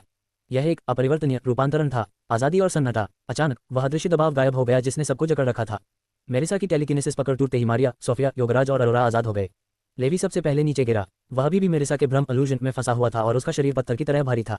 अरोरा ने उसे गिरने से पहले ही थाम लिया। लेवी, उठो भाई, क्या तुम ठीक हो? योगराज ने उसकी नब्ज जांची और कहा, वह जिंदा है, बस भ्रम में कैद है। इसे कोई बराबर की शक्ति वाली हस्ती ही बाहर निकाल सकती है। अरोरा की नजरें फिर से बीच की ओर उठीं। वह क्या कर रहा है? मारिया का गुस्सा, पीठ में चुरा घोंपना। मारिया फटी आंखों से ये सब देख रही थी। उसकी मुट्ठियां कसी हुई थीं। उसे लगा था कि शायद राजियल का पत्थर जैसा दिल पिघल रहा है। उसे लगा था कि वह अपनी मां को एक मौका देगा। विश्वासघात। मारिया फुसफुसाई। उसने मौका दिया, माफी मांगी, एक नई शुरुआत की बात की, और इसने उसकी पीठ में छुरा घोंप दिया। मारिया के लिए मेरिसा का माफी मांगना कोई छोटी बात नहीं थी। एक ऐसी मां जिसने सिद्धांतों के लिए अपने बेटे को त्याग दिया था, वह झुक गई थी। वह डर रही थी उसे खोने से, और राजियल ने उसकी उसी ममता का फायदा उठाया। मैंने उसे गलत समझा, मारिया ने नफरत से कहा। वह वाकई पत्थर दिल है। सोफिया की उलझन। सोफिया भी इस खौफनाक जादू को देखकर दंग थी। क्या वह उसे मार डालेगा? उसने मारिया से पूछा। मारिया ने कड़वाहट से कहा, अब क्या फर्क पड़ता है? उसने भरोसा तोड़ दिया। मेरिसा ने खुद को नीचे गिराया, अपनी गरिमा छोड़ी, और राजियल ने उसे सिर्फ एक शिकार की तरह इस्तेमाल किया। वह रो भी रहा था और उसका खून भी पी रहा था। कितना भयानक है ये। सोफिया ने मेरिसा की पीली पड़ती त्वचा को देखा। वह मर रही है। मारिया के शरीर में गुस्से की लहर दौड़ गई। उसे एक मौका मिला था सब ठीक करने का, और उसने उसे खुद अपने हाथों से तबाह कर दिया। अनुष्ठान का अंत। धीरे धीरे उनके कदमों के नीचे बना खूनी घेरा धुंधला पड़ने लगा। लाल रोशनी जमीन में समा गई। हवा का भारीपन कम हुआ। राजियल ने आखिरकार उसे छोड़ दिया। मेरेसा का शरीर सहारा हटते ही नीचे गिरने लगा। राजियल लड़खड़ाकर पीछे हटा और उसने अपने होठों से खून पोंछा। उसकी लाल आंखें अब किसी शिकारी की तरह चमक रही थीं। उसकी सांसें तेज थीं और उसके चेहरे पर वह हवस साफ दिख रही थी जो पिशाच के पहले रक्त के बाद आती है।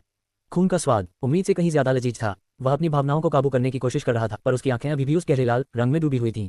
आसपास की दुनिया सन खड़ी थी। किसी को नहीं पता था कि मेरेसा जिंदा है या मर गई, और अगर जिंदा है तो वह क्या बन चुकी है।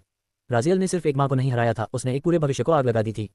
राजियल ने अनचाहे ही अपने होठों पर जुबान फेरी। तांबे जैसा स्वाद, गर्मी और शक्ति। वह समुद्र की गहराइयों में स्थिर खड़ा था, खुद को शांत करने की कोशिश कर रहा था क्योंकि नशीले सुख की लहरें अभी भी उसके शरीर से टकरा रही थीं। ये सिर्फ शारीरिक नहीं था, यह एहसास उसके सीने की उन गहराइयों तक पहुंच गया था जहां उसने कभी इच्छा या प्यास महसूस नहीं की थी। बधाई हो होस्ट, आपने सफलतापूर्वक उसे एक पिशाच में बदल दिया है।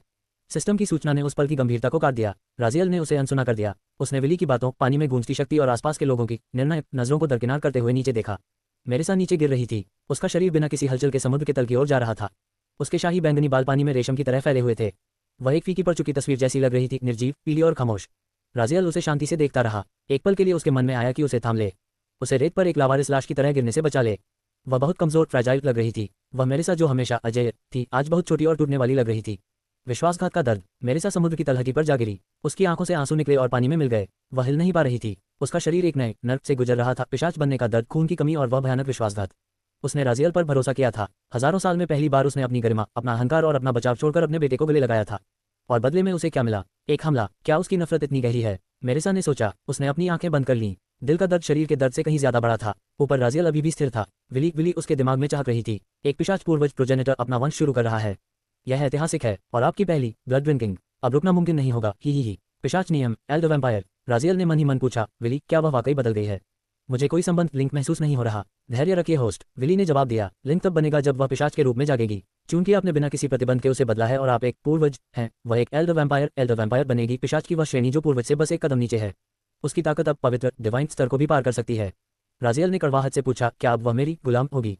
क्या मुझे उस पर पूर्ण अधिकार मिलेगा? बिल्कुल गुलाम नहीं, विली ने स्पष्ट किया। ये पिशाच पदानुक्रम हायरार्की है। वह आपकी ब्लडकिन है। वह आपसे बहस कर सकती है, आपसे नफरत कर सकती है, पर वह कभी आपको धोखा नहीं दे सकती। वह चाहकर भी आपका अहित नहीं कर पाएगी। जैसे ही आप कोई आदेश देंगे, उसकी प्रकृति उसे मानने पर मजबूर कर देगी। पहली प्यास और पहला हमला। अचानक समुद्र का तापमान गिर गया। पानी में कंपन होने लगा। मेरेसा की आंखें खुलीं। उसकी बैंगनी पुतलियों में एक ठंडी और हिंसक रोशनी जल रही थी। उसकी कमजोरी गायब हो चुकी थी। उसके शरीर से बैंगनी ऊर्जा, पर्पल एनर्जी का एक विस्फोट हुआ जिससे समुद्र की तलहटी फट गई।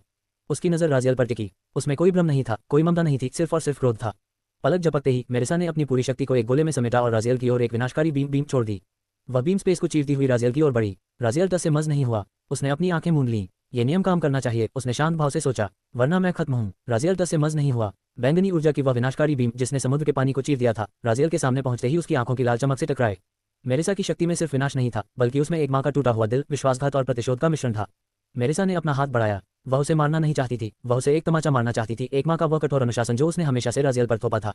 लेकिन जैसे ही उसकी हथेली राजियल के चेहरे के पास पहुंची, रुको, राजियल ने यह शब्द बोला नहीं था। यह आवाज गले से नहीं, बल्कि सीधे रक्त अधिकार, ब्लड अथॉरिटी से निकली थी। मेरेसा का शरीर हवा पानी में ही जम गया। उसकी उठी हुई बाह वहीं ठहर गई। उसकी वह अथाह बैंगनी शक्ति एक पल में धुएं की तरह बिखर गई।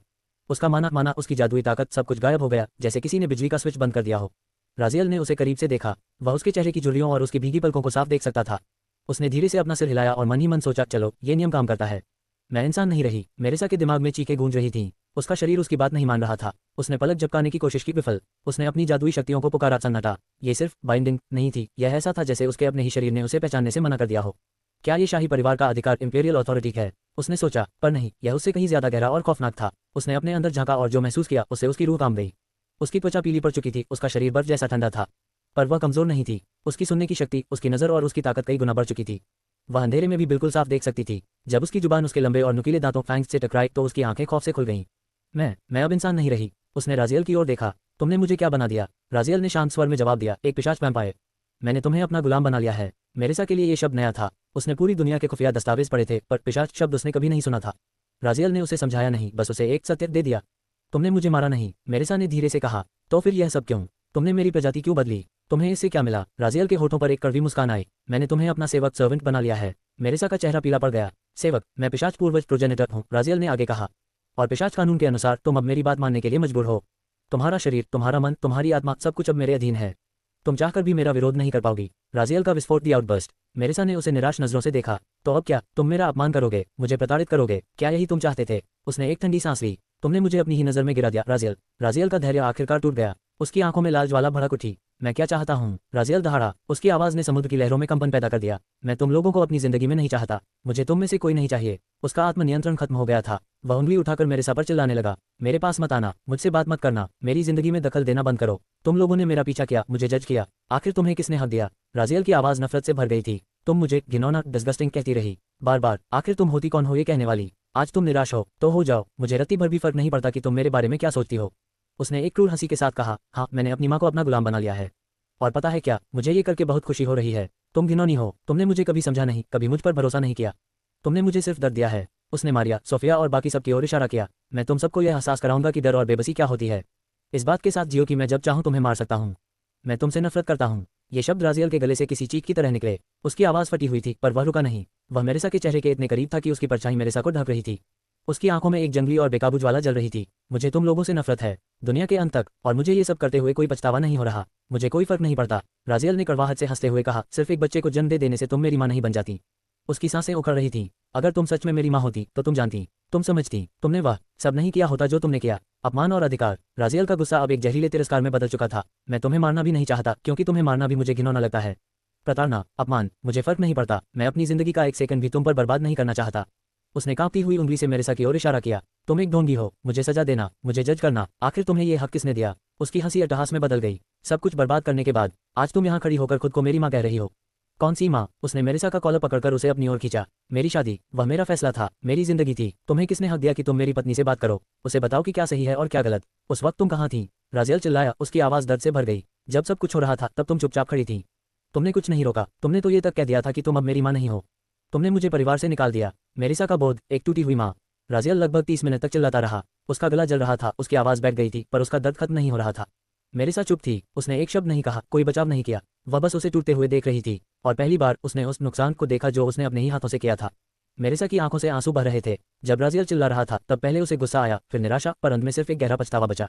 उसने महसूस किया कि राजियल ने ये सब अकेले सहा है। वह सिर्फ 16 साल का एक बच्चा था, एक ऐसा बच्चा जिसे दुनिया ने कमजोर और बिना टैलेंट का करार दिया था। मेरेसा को याद आया वह दिन, सार्वजनिक अपमान। हजारों लोगों के सामने उसके अपने परिवार ने उसे कोड़ों से पिटवाया था। उसने उसे घर से निकाल दिया था, उसका भविष्य छीन लिया था। उसने उसे यह एहसास कराया था कि उसका प्यार शर्तों पर आधारित है। मैंने उसे मार डाला था, मेरेसा ने सोचा। सामाजिक रूप से, भावनात्मक रूप से और मानसिक रूप से। पश्चाताप की आग। मुझे माफ कर दो। मेरेसा की आवाज लड़खड़ा गई। पिशाच बनने के बाद उसकी भावनाएं भी कई गुना बढ़ गई थीं। उसका पछतावा अब एक असहनीय बोझ बन चुका था। वह फूट फूट कर रोने लगी। उसे एहसास हुआ कि उसने अपने ही बच्चे का बचपन और उसकी मासूमियत छीन ली थी। राजियल ने उसका कॉलर झटके से छोड़ दिया और पीछे हट गया। उसे खुद पर घिन आ रही थी। मैंने अपनी भावनाएं इसे दिखा दी। मैं कितना दयनीय हूँ। उसने अपने गुस्से को शांत करने के लिए हवा में एक जोरदार मुक्का मारा। धमाका। उसके मुक्के के प्रहार से समुद्र का पानी फट गया। एक विशाल शॉकवेव पैदा हुई जिसने हजारों किलोमीटर दूर तक तबाही मचा दी। यह मुक्का मेरेसा पर नहीं था, बल्कि राजियल के अपने आत्मधिक्कार पर था। परछाइयों के उस गोल घेरे के भीतर रत्ती भर भी रोशनी नहीं थी। किसी भी इंसान के लिए यह एकदम घोंटू नरक होता, पर राजियल और मेरेसा की पिशाच इंद्रियों के लिए यह अंधेरा बेअसर था। वे एक दूसरे को देख सकते थे। मेरेसा के बहते आंसू और राजियल के कसते हुए जबड़े, सब कुछ साफ था। राजियल खुद पर शर्मिंदा था। उसे गुस्सा आ रहा था कि उसने सबके सामने अपनी भावनाएं दिखाईं। कितना दयनीय हूं मैं, उसने खुद को कोसा। लेकिन अजीब बात थी, जैसे जैसे वह खुद को शांत करने की कोशिश कर रहा था, उसके भीतर की पिशाच भावनाएं खुद ब खुद शांत होने लगी। उसका सिरदर्द कम हो गया और वह एक ठंडे विश्लेषण के साथ मेरेसा की ओर मुड़ा। ये ड्रामा बंद करो, उसने बर्फीले स्वर में कहा। किसी को तुम्हारी नौटंकी पर भरोसा नहीं है। मेरेसा तड़प उठी। नहीं, मैं नाटक नहीं, मुझे फर्क नहीं पड़ता। राजियल ने उसकी बात काट दी। उसने अनचाहे ही अपनी पूर्वज सत्ता, प्रोजेनेटर अथॉरिटी का उपयोग किया। मेरेसा का मुंह तुरंत बंद हो गया। वह चाहकर भी अब बोल नहीं सकती थी। क्या तुम वाकई मेरी माँ हो? राजियल ने उसे गौर से देखा। सच कहूं तो मुझे समझ नहीं आता कि मैं तुम्हें जान से क्यों नहीं मार पा रहा। शायद मेरा शरीर अब भी उस माँ शब्द के प्रति कोई पुरानी शर्म महसूस कर रहा है। पर यह हास्यास्पद है, क्योंकि तुमने मुझे सजा देते वक्त कोई शर्म महसूस नहीं की थी। उसने एक गहरी सांस ली। अगर मैं तुम्हारे जैसा होता तो मैं तुम्हें कब का खत्म कर चुका होता। पर तुम्हारे जैसा बनना ही मेरे लिए सबसे घिनौनी बात है। राजियल मेरेसा के और करीब आया। मैंने लाखों कारण सोचे कि तुमने मेरे साथ ऐसा क्यों किया। क्या तुम डर गई थी? क्या तुम अज्ञानी थी? उसके होठों पर एक कड़वी मुस्कान आई। पर तुम, मेरेसा वीलान, जो साम्राज्य एम्प्रेस से टकरा जाती है, वह सेलेस्टिया या सेलेनिया के झूठ से डर गई। तुमने खुद आकर सच की जांच क्यों नहीं की? पाखंड और असली वजह। तुमने सेलेनिया की यादों की जांच क्यों नहीं की? राजियल ने पूछा। उसकी आवाज धीमी थी, पर उसकी धार किसी खंजर जैसी थी। तुमने मुझ पर भरोसा नहीं किया, वो समझ आता है, पर तुमने वीलान परिवार की प्रतिष्ठा, रेपुटेशन की भी परवाह नहीं की। तुमने दूसरों को अपना फैसला लेने दिया। क्यों? राजियल ने उसकी आंखों में झांका। या फिर तुम सच देखना ही नहीं चाहती थी? शायद मैं तुम्हारे लिए एक दब्बा स्टेन था, एक कमजोर, बिना टैलेंट वाला बेटा, और ये इल्जाम तुम्हारे लिए मुझे अपनी जिंदगी से हटाने का एक सही मौका था। क्या यह उन लोगों का विचार था जो मुझे परिवार में नहीं चाहते थे? मेरेसा बुरी तरह कांपने लगी। नहीं, ऐसा नहीं है। उसने अपनी अथॉरिटी के खिलाफ लड़ने की कोशिश की। वह सच नहीं बोलना चाहती थी। वह गिड़गिड़ाने लगी, प्लीज मुझसे यह मत कहलवाओ, मैं विनती करती हूँ। राजियल ने अपनी आंखों को और लाल किया। सत्ता का दबाव बढ़ा। सच बताओ। मेरेसा का शरीर झटके खाने लगा। उसके कान और आंखों के कोनों से खून रिसने लगा क्योंकि वह अपनी ही प्रकृति के खिलाफ लड़ रही थी। अंत में उसका प्रतिरोध टूट गया और वह दहाड़ मारकर रो पड़ी। मैं उसे देखना ही नहीं चाहती थी। मैं डर गई थी। वह बेकाबू होकर चिल्लाए, क्यों? राजियल ने बिजली की कड़वाहट के साथ पूछा। मेरेसा ने हिचकी लेते हुए कहा, तुम्हारे पिता की वजह से। जैसे ही उसने राजियल के पिता का जिक्र किया, उसका प्रतिरोध हिंसक हो गया। उसके शरीर में ऐंठन होने लगी और उसकी आंखों से खून के आंसू बहने लगे। वह तड़प रही थी, जैसे ये सच बोलना उसे अंदर से जला रहा हो। राजियल वहीं जम गया। तुम्हारा पति? राजियल ने अचानक पूछा। उसकी आवाज सपाट थी। क्यों? उसका इससे क्या संबंध है? मेरेसा की आंखों में गहरा खौफ समा गया। उसने अपने होठों को कसकर बंद कर लिया, जैसे वह शब्दों को अंदर ही कैद कर लेना चाहती हो। पर राजियल की पिशाच सत्ता, ब्लड कमांड उसके अस्तित्व को निचोड़ रही थी। उसके कान और आंखों से खून बहने लगा। आह! एक दर्दनाक चीख मेरेसा के गले से निकली। और फिर वह सच बाहर आया जिसने राजियल के होश उड़ा दिए। उद्धरण चिन्ह डॉट डॉट डॉट। क्योंकि तुम्हारा पिता एक बलात्कारी रेपिस्ट था। एक काला अतीत। राजियल सन रह गया। बलात्कारी? उसने ये शब्द कभी नहीं सुना था। उसके पिता की मृत्यु उसके जन्म से पहले ही हो गई थी। नोवेल में भी सिर्फ इतना जिक्र था कि मेरेसा ने अपने भाई राजियल के पिता को मार डाला था। मेरेसा ने खून की उल्टी करते हुए आगे कहा, उसने मेरा बलात्कार किया था। मैं नशे में थी। मुझे नहीं पता मैं उसके बिस्तर तक कैसे पहुंची। अगले दिन जब मैं जागी तो सब खत्म हो चुका था। मेरेसा की आवाज़ कांप रही थी। मैं रोई नहीं, मैं चिल्लाई नहीं। वीरलान परिवार के रक्त की शुद्धता के नियमों के कारण बुजुर्गों ने मुझे उसी से शादी करने पर मजबूर कर दिया। मैंने सोचा शायद वह भी मजबूर था, शायद वह बुरा इंसान नहीं था। मैंने 10 साल तक ये दर्द सहा। और फिर नोवा पैदा हुई। राजियल का गुस्सा और बेबसी। राजियल के अंदर एक भयानक रक्त पिपासा, ब्लडलस्ट जगी। उसका मन किया कि वह सब कुछ तहस नहस कर दे, पर उसने अपनी आंखें बंद की और खुद को शांत किया। जारी रखो, उसने ठंडे स्वर में कहा। मेरेसा ने एक फीकी मुस्कान के साथ कहा, जब मैं तुम्हारे साथ गर्भवती थी तब उस पर फिर से बलात्कार का आरोप लगा। इस बार साम्राज्य एम्प्रेस ने खुद फैसला सुनाया और उसे सार्वजनिक रूप से दंडित किया गया। जिस महिला ने आरोप लगाया था उसने मुझसे उसकी यादें पढ़ने को कहा और मैंने पढ़ा। मेरेसा अपने ही शरीर को बाहों में जकड़कर कांपने लगी। मैंने वह सब देखा, वह दरिंदगी देखी। इसीलिए मैं तुम्हारी यादों को नहीं देख पाई राजियल। मुझे डर था कि कहीं मैं फिर से वही सब न देख लूं। मैं डर गई थी कि मेरा बेटा भी अपने बाप जैसा ही निकला है। वह महिला कौन थी? राजियल के सीने में एक अजीब सा भारीपन महसूस हुआ। उसे अब समझ आ रहा था कि मेरेसा उससे दूर क्यों रहती थी। वह नफरत नहीं थी, वह खौफ था। उसे राजियल के चेहरे में उसके बलात्कारी पिता की झलक दिखती थी। क्या तुम जानती हो वह महिला कौन थी जिसने मेरे पिता पर आरोप लगाया था? मेरेसा ने पूछा। राजियल खामोश रहा। वह सेलेनिया की माँ थी, मेरेसा ने एक झटके में कहा। तुम्हारे पिता ने अपने दोस्त के साथ मिलकर सेलेनिया की माँ का बलात्कार किया था। आपको इस उपन्यास की कहानी कैसी लग रही है? कमेंट में ज़रूर बताइए। आपका हर एक लाइक और सब्सक्राइब मुझे और भी ऐसे ही शानदार उपन्यास लाने के लिए प्रेरित करता है। धन्यवाद।